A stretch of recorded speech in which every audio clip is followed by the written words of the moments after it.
Anda kembali di Nusantara Petang, pemirsa. Pilkada Serentak 2020 rencananya akan digelar pada 9 Desember 2020. Namun hal ini mengundang kontroversi karena sejumlah pihak ada yang setuju untuk melanjutkan pelaksanaan Pilkada Serentak ini karena menilai bahwa ini merupakan acara kenegaraan yang harus digelar secara berkala. Namun ada juga sejumlah pihak yang mengusulkan dan meminta agar Pilkada Serentak ini ditunda karena saat ini kita tengah dalam pandemi COVID-19. Dan salah satu pihak yang meminta atau mengusulkan agar Pilkada Serentak ini ditunda adalah Pengurus Besar Nahdlatul Ulama. Apa saja alasannya? Kita langsung saja ikuti dialog Nusantara Petang bersama dengan Ketua Umum Pengurus Besar Nahdlatul Ulama, Kiai Haji Said Akil Siraj, yang telah direkam sebelumnya.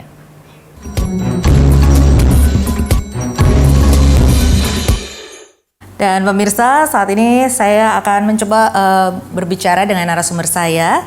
Saat ini sudah bersama saya ada Ketua Umum PBNU, Bapak Kiai Haji Said Akil Siraj.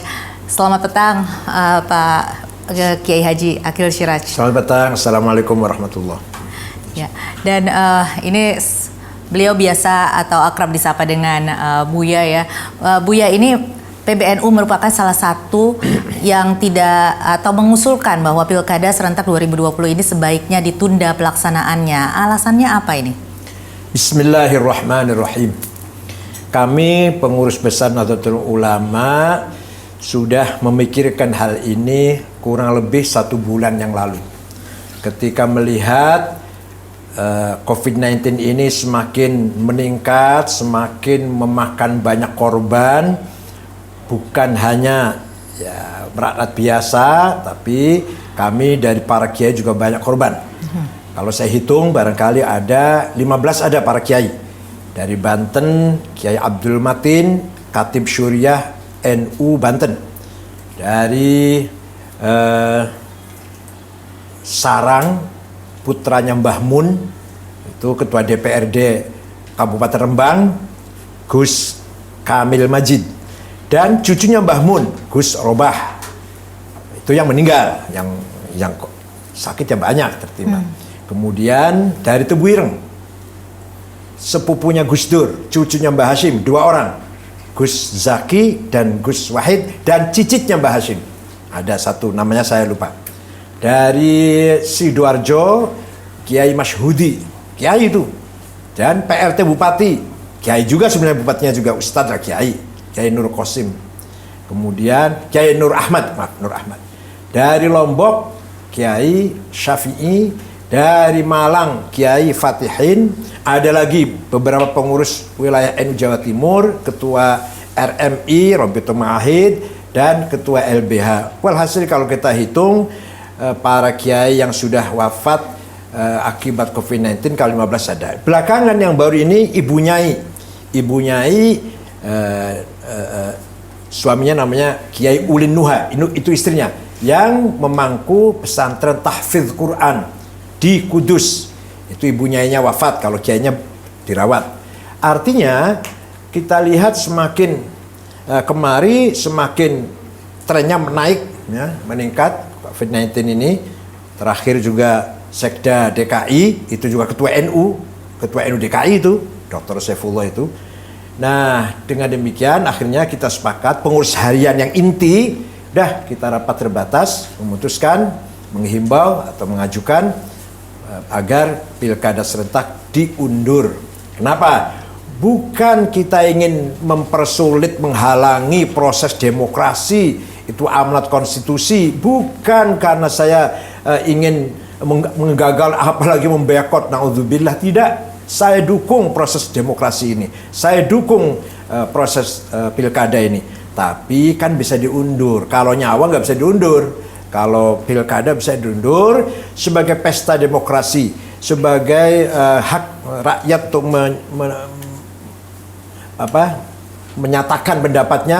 Mari kita adakan dalam suasana yang aman, nyaman, damai, gembira ria, dangdutan, jogedan. Coba. Kalau ada aturan katanya, ada prosedurnya. Boleh kampanye dihadiri oleh 100 orang. 100 itu udah banyak. Saya udah banyak. sudah very close, semua 100 sudah danger lah. Nah, oleh karena itu menurut kami pilkada sebaiknya diundur sampai, bukan berarti sampai berhenti, tidak. Kira-kira kalau trennya itu landai ya, turun, vaksin sudah ditemukan, obat sudah ditemukan, ayo saya pun ikut bersama-sama menyukseskan pemilu pilkada ini. Iya, tetapi ada jadi sejumlah kondisi-kondisi yang menurut Buya ini rekomendasinya seperti apa? Kondisi-kondisi yang sebaiknya harus dipenuhi supaya bisa diselenggarakan. Semua berangkat dari semangat kemanusiaan, dari semangat ingin menyelamatkan orang banyak, menyelamatkan rakyat. Jadi saya katakan yang korban sudah rakyat biasa dan para kiai, para pengurus NU sendiri sudah banyak. Ya, demi itu. Nah, bukan berarti sedikit pun ingin mempersulit atau menghalangi proses demokrasi, tidak sama sekali. Oleh karena itu Muhammadiyah juga bergabung. Muhammadiyah bergabung. Salah satu yang tidak setuju. Ada lagi LSM ya, LSM bergabung. Begitu pula Pak JK juga mengeluarkan pendapat itu. Ya, kita mengajukan pendapat soal diterima atau tidak itu hak pemerintah, DPR, KPU. Terserah. Yang penting kami sudah mengeluarkan himbauan itu. Kalau dari penyelenggara sendiri, seperti KPU juga sudah mengklaim bahwa protokol kesehatan sudah dipersiapkan dan akan dilaksanakan secara ketat sehingga pelaksanaan pilkada ini mudah-mudahan akan dilakukan dengan aman. Mudah-mudahan aman. Mudah-mudahan. Saya pun mengharapkan aman. Kita kan antisipasi, ikhtiyat bahasa Arabnya. Harus, ikhtiyat itu harus.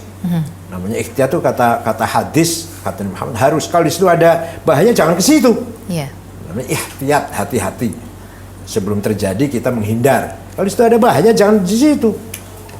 Menurut Anda kemungkinan apa yang akan bisa yang akan terjadi? Secara lahir ya, barangkali ada mujizat nggak tahu. Secara lahir sih ya itu tadi. Kumpul katanya nanti kampanye konser itu 100 orang boleh, maksimal 100 orang. 100 orang dengan semuanya mengeluarkan suara keras, pasti droplet ya, ludah itu akan keluar. Walaupun pakai masker lah. Sementara ya, kita berdua ini saja sudah jaga jarak ya, cukup jauh betul, ya Bu ya. 100 orang tuh sudah banyak menurut saya. Jadi kita berangkat dari rasa kemanusiaan, rasa prihatin, rasa pro kepada rakyat, terutama setelah korban banyak dari para kiai NU, terutama sekali. Saya prihatin sekali. Saya kehilangan Ketua NU DKI yang sekaligus Sekda Pak Saifullah, kita merasa kehilangan sekali. Itu Ketua NU DKI. Apakah menurut Anda jika memang nanti dilaksanakan ini akan bisa menimbulkan lebih banyak lagi korban ataukah karena beberapa seperti saat ini memang sejumlah penyelenggara pemilu atau pilkada ini seperti KPU juga ada yang terkena COVID begitu ya, tetapi apakah memang karena nanti akan dikhawatirkan bahwa penyelenggaraan pilkada ini akan meningkatkan lebih banyak lagi ataukah memang kondisinya seperti ini begitu? Jadi ini yang menjadi perdebatan banyak orang. Maksudnya sebesar apa pengaruhnya kesimpulan pilkada sekarang ini sampai Desember dalam puncaknya ini peaknya ini. Peaknya COVID Corona di Indonesia terutama nanti sampai Desember sampai ditemukannya vaksin. Baru barangkali ada agak trennya turun. Ketua KPU sendiri kena dan komisionernya juga kena. Di beberapa kementerian agama, bukan hanya menteri agama, beberapa pejabat kementerian agama juga ada yang kena. Beberapa pejabat di DKI bukan hanya Pak Saifullah, walaupun tidak meninggal dunia. Kiai-kiai yang korban banyak tidak meninggal. Kiai Idris Pasuruan itu kiai besar itu dengan istrinya. Kiai siapa lagi? Kiai Obab, Kiai Rauf dari Rembang itu dirawat, alhamdulillah sembuh. Itu kan semua problem. Walaupun tidak wafat, tidak meninggal, tapi problem itu. Baik, Buya, kita akan lanjutkan lagi perbincangan ini setelah jeda, tetapi kita harus break dulu. Pemirsa, tetaplah bersama kami. Dialog Nusantara Petang akan kembali sesaat lagi.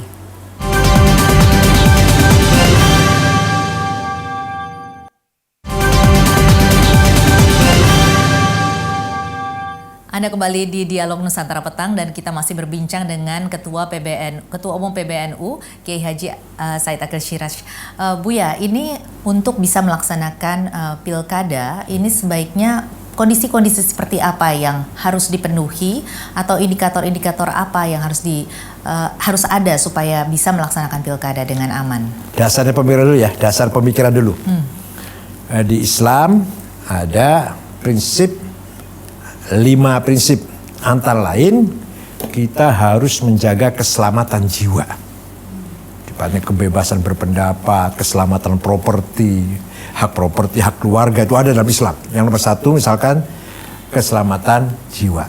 Kita harus menyelamatkan diri kita dan menyelamatkan orang lain. Orang lain pun harus menyelamatkan dirinya sendiri dan juga temannya sendiri. Itu ada kewajiban dalam Islam. Namanya bahasa Arabnya hifdzun nafas. Nah, kemudian dalam hadis dikatakan dalam hadis dikatakan la dororo wala dirar.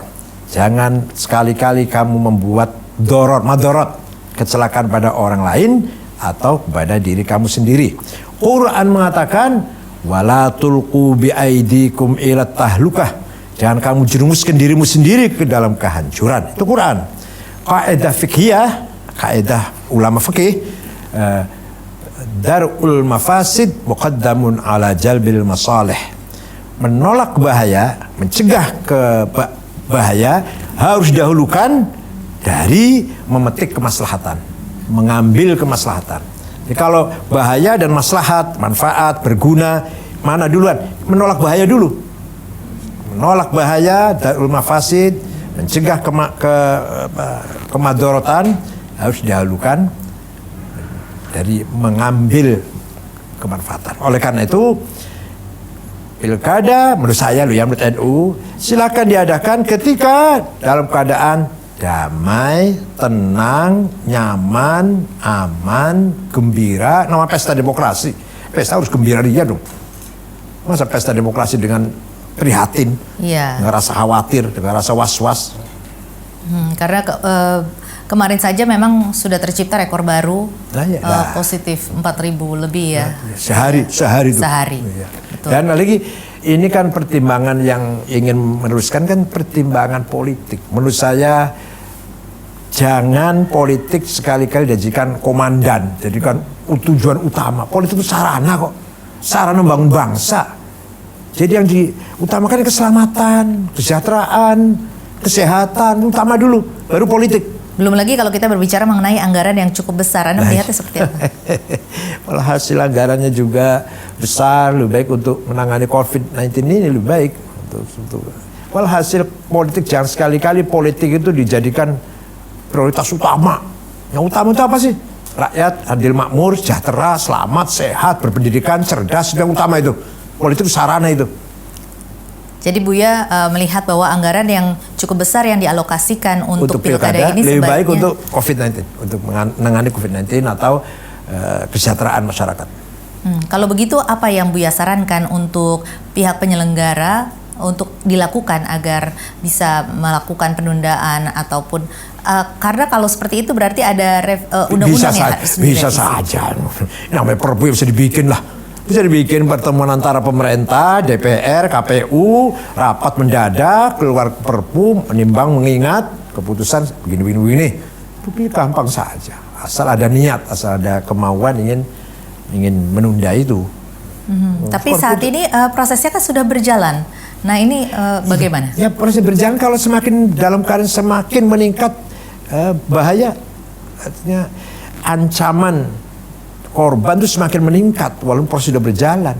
Walhasil ini, agenda politik bisa ditunda, tapi agenda keselamatan nyawa tidak bisa ditunda. Dan kemanusiaan. Keselamatan nyawa nggak bisa ditawar, nggak bisa ditunda, nggak bisa digeser lah. Dan memang kalau kita melihat bahwa ketika terjadi korban ataupun terjadi hal-hal di luar atau pelanggaran protokol kesehatan ini sepertinya ada lempar tanggung jawab antara pihak penyelenggara yang kemudian melemparkan tanggung jawab kepada kepolisian dan sebagainya. Ini Anda melihatnya seperti apa? Koordinasi pun sangat amburadul menurut saya, sangat amburadul. Terutama ketika mencari COVID itu, mencari vaksin itu kelihatan sekali koordinasinya kurang. Ada yang ke UNER, ada yang ke UNPAD, ada yang ke Cina sana, ada yang ke UAE, Emirat. Jadi kurang satu langkah, kurang koordinasi lah. Ya emang dalam keadaan gagap kita ini, dalam keadaan nanti PSBB, nanti diperlonggar, nanti, aduh, ini kan berarti, coba lihat Jakarta, begitu ada dilonggarkan sedikit, kemudian ada libur 4 hari berturut-turut, langsung naik, langsung. Kemana agak mendingan kemarin waktu PSBB agak mendingan, dulu itu begitu libur 4 hari diperlonggar, langsung meningkat. Oke, baik. Kalau begitu terakhir Buya, kira-kira dari PBNU sendiri sarannya untuk penyelenggara pilkada maupun untuk pemerintah? Ya, kita kan organisasi agama ya. Agama itu artinya organisasi yang yakin dengan teologi, dengan Tuhan. Nah, semuanya adalah kehendak Tuhan. Jadi adanya COVID-19 pun kehendak Tuhan. Maka kita harus menyikapinya dengan pandai-pandai. Sama aja dengan adanya kalajengking atau ada racun, itu kan juga bikinan Tuhan. Nah, kitanya harus hati-hati dong. Yes. Ada ular, ada bisanya. Itu ciptaan Tuhan. Nah, kitanya harus hati-hati. Gitu saja. Artinya berangkat dari rasa iman kepada Tuhan, berangkat dari rasa kemanusiaan, tanggung jawab saya sebagai pengurus besar Nahdlatul Ulama yang warganya sangat banyak, jutaan, hampir 90 juta ya. Itu berangkat dari situ. Bagaimana seandainya ya pilkada itu menjadi klaster baru, waduh itu kan jadi mencoreng perjalanan sejarah bangsa menurut saya. Seandainya meningkat korban setelah pilkada, dengan adanya pilkada tanggal 19 Desember maka yang mati sekian, yang masuk rumah sakit sekian, rumah sakit sudah nggak mampu menampung, lahan kuburan sudah. Tinggal berapa lagi katanya kemampuan di DKI ini, tinggal 1.000 orang lagi apa? Udah penuh. Nah kalau terus menerus mau kemana? Seperti di luar gitu, yang ada yang dibakar di mana dia mati di jalan dibakar di situ gitu, di Afrika Selatan di Amerika Selatan itu. Ya kita kan nggak mau seperti itu. Jangan sekali-kali sikap NU dimaknai mengganggu, repotin pemerintah ketika akan mengadakan agenda proses demokrasi. Jangan, sama sekali tidak ada di situ. Ya. Baik, jadi saat ini PBNU memang hanya ingin yang terbaik. Yang terbaik, betul. Untuk tentunya pilkada ini harus dilaksanakan dengan pertimbangan kemanusiaan saat ini. Baik, terima kasih Buya atas dialog Nusantara Petang kita pada hari ini. Dan pemirsa, itulah tadi perbincangan saya dengan Ketua Umum PBNU Kiai Haji Said Akil Siraj. Dan tetaplah bersama kami, Nusantara Petang masih akan kembali sesaat lagi.